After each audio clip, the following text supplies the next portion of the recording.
Alright guys, here's a little squat mobility slash warm up. It takes about 6 to 7 minutes. Here I'm using a yoga block to squeeze on my knees. If you don't have a yoga block or something like that, you can use like, I don't know, a pillow or two or something. Or just maybe anything you have around that's about, say, 3, 4 inches thick. Okay. It's not going to hurt your knees if you press into it as hard as you can. So here I'm engaging my hamstrings. I got my butt off the floor, but I'm squeezing my knees together as hard as I can. So it's not my butt that's lifting me off the ground, okay? It's my hip adductors, those inner thigh muscles, and those hamstring muscles, okay? And I've also got my head hovering slightly off the ground. I'm kind of craning the crown of my head up, trying to decompress my spine. The arms are overhead here just to kind of squeeze my fingers together and get a little more core activation. Okay, a little bit of intra-abdominal pressure, if you will. This comes from foundation training, and this is called a supine decompression. All right, nice to decompress your spine before you squat. Make sure your freaking, vertebrae aren't going to be messed up from that weight. All right, here I'm doing a standing hip flexion exercise. I'm pressing my knee hard into my hand hard into my knee.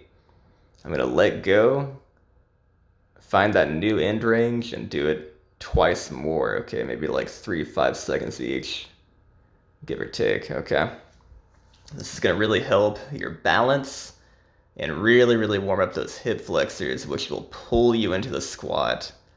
Okay. A lot of people just kind of go down to a squat, let gravity do the work, but you should be using your hip flexor muscles to pull you down. All right, this will really help warm up those hip flexors and get them nice and flexible, okay? Here I'm doing a side plank, pretty simple. I start off with my feet staggered, one in front of the other, and I'm making sure I have a nice straight line, heel all the way to my head.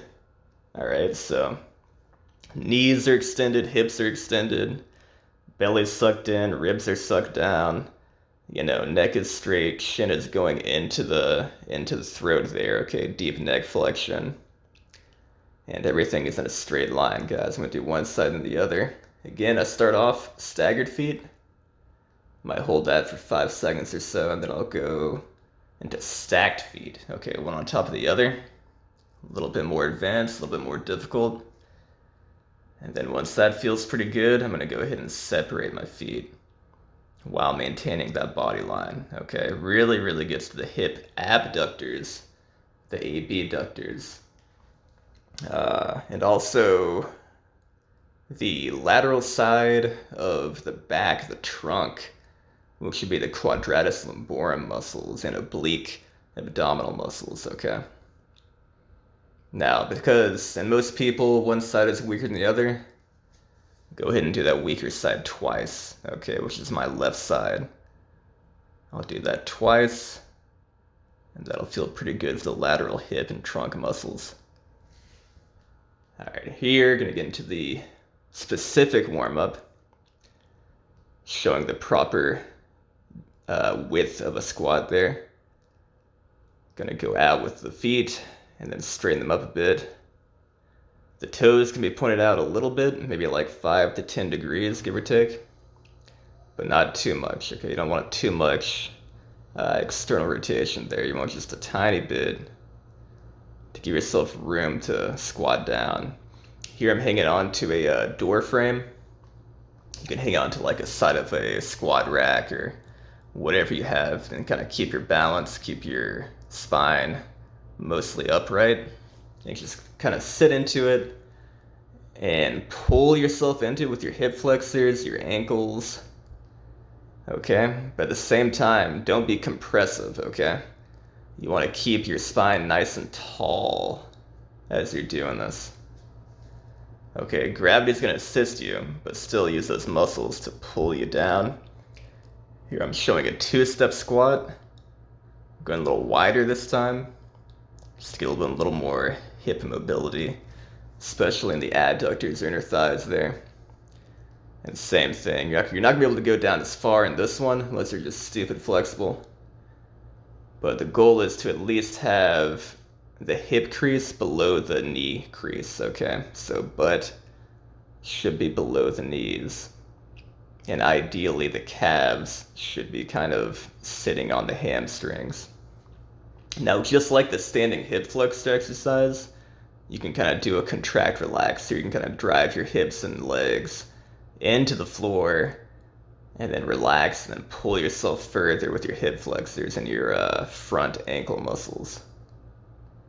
And you can do this like 3 to 5 times, maybe like 5 seconds each, driving into the floor and then pulling into the floor. All right, now we're gonna go back to the one-step squat.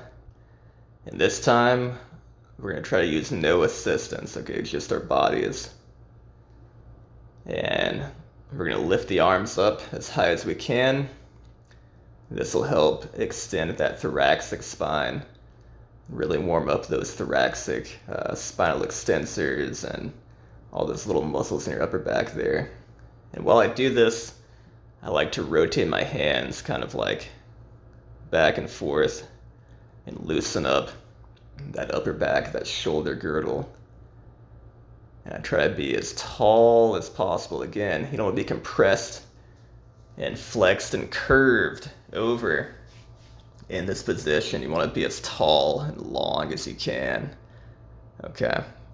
And really pull yourself into the ground with your muscles as well as with gravity. Okay, work with gravity here. It might not look this pretty at first, but just keep trying and it'll get there eventually. And that's about it, guys.